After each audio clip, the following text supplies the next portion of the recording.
Hey Dragon Slayers! Today's video is the conclusion of the PE diet. Beware of unifocal over reliance, part D. So, in case you missed the first part, it was just all about going over the fact that essentially there are a number of levers that you can pull for health, and that you shouldn't just pull one or two levers so hard until it snaps off. You should pull as many levers as you possibly can, as far as you possibly can, without going too hardcore and still remaining comfortable with your lifestyle. So I'm going to go over each one of the levers that Dr. Naiman mentions and then explain where I am today and how I apply them in my life currently. So the first one he talks about is there are only a few possible diet levers that you can manipulate in your quest to optimize health by achieving higher lean mass at lower fat mass. So, when it comes to carbohydrate reduction, I went zero carbs, and that wasn't very fun. I can go low carb, no problem. I define low carb as really under 20 grams of carbs a day. Some people define it as 50. And it's no low to no carb is not that bad, but I can't do it forever. I need to be able to have a carb or a little bit of carbs like once a week ish, maybe once every 2 weeks or so, but I cannot stick to a zero carb diet for the rest of my life. It's not appealing to me. So, fat reduction. This one wasn't as bad as I thought it would be, but I still took it to the extreme, and I'll have a whole video talking about that, how I went too lean when I first started the PE diet, and I suffered because of it. Protein prioritization. This one was easy for me because I love to eat meat anyhow, wasn't really a challenge. Micronutrient prioritization.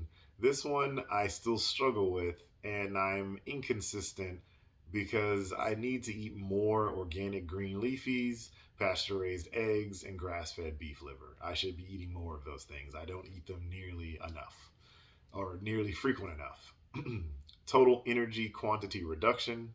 This one is a combination of low to no carb plus no extra fat. So when I first did keto, I was eating way too much fat.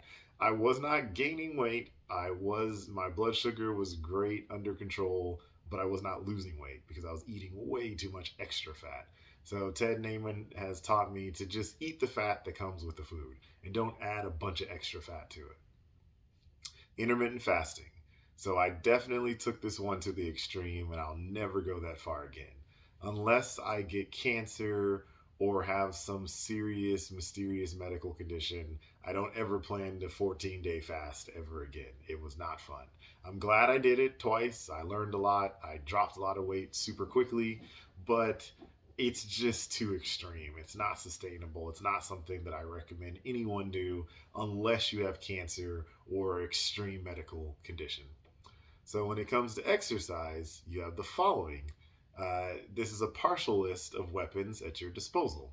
So there's resistance training, which I have not been very consistent in. I'm trying. So for the past 2 weeks, I've been working out about twice a week. So I'm going to try to do 3 days a week this week.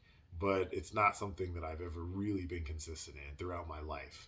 Then when it comes to cardio, I'm extremely inconsistent on this one. I just don't like running.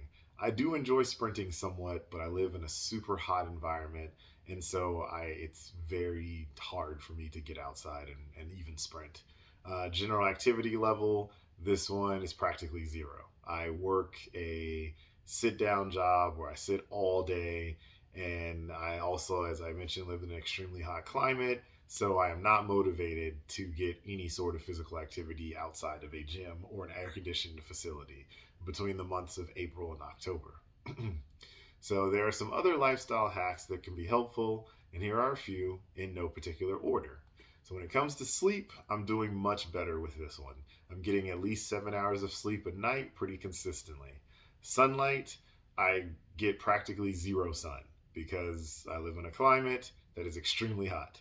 But I do take vitamin D supplements. I should probably look into some natural sunlight lamps or something though. That could probably improve my health. Mindfulness, I practice this on the daily. I focus on each day at a time.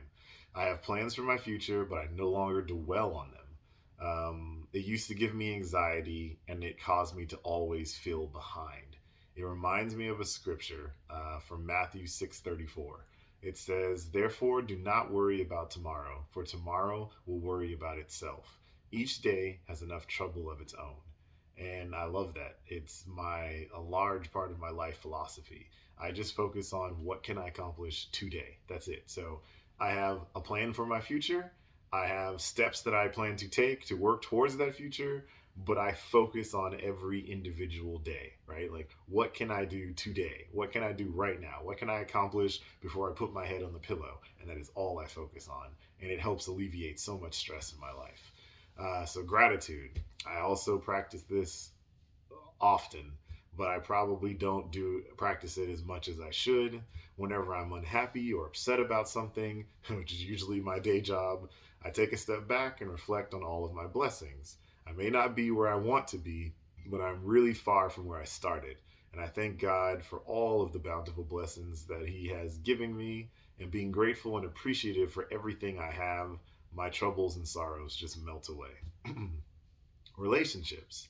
I am constantly seeking deep, meaningful relationships with people. I am the kind of person that has a ton of associates, but very few friends. I prefer to spend one on one time with people, and I really like to get to know them. I foster good relationships with everyone, even people I don't like. I always treat people with kindness, and if you cannot, then avoid that person to the best of your ability. Meditation, I don't really do this one, but I should probably start. I wonder if prayer can be considered meditation. I'm not sure. If so, I still need to pray more often. And so that's where I fall on a scale of all those things today. I am very much a 0 or 100 type of person. I'm either all in or all out. There's very little in between with me. And so I'm totally the person Dr. Ted Naiman described as pulling one lever so hard that it snaps off in your hand. I tend to do everything to the uttermost extreme. I constantly am seeking ways to push the boundaries, test my limits, and consistently improve and expand in every way possible. But as I've gotten older, I realize that, at least when it comes to health, that level of intensity is not sustainable. I've had to learn that pulling all levers of health to even 10% is far better than pulling 2 or 3 levers to 110%. And if it's not sustainable, it's not healthy. That's pretty much what I've concluded. Forget all of these 2 to 3 month transformations that you see. A realistic timeline is more like 2 to 3 years.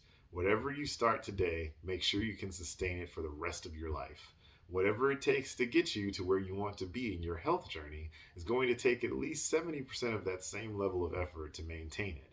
Instead of being so intense about everything all the time, I'm trying to learn how to be more moderate in every aspect of my life and pull as many health levers as I possibly can all the time at the same time, and most importantly, sustain them until the day I die.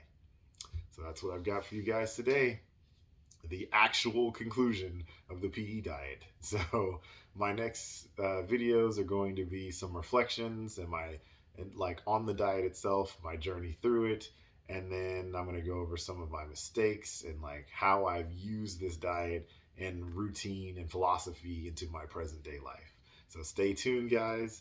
Don't forget to like and subscribe. It really helps the channel. And remember that together, you and I will slay the dreaded diabetes dragon.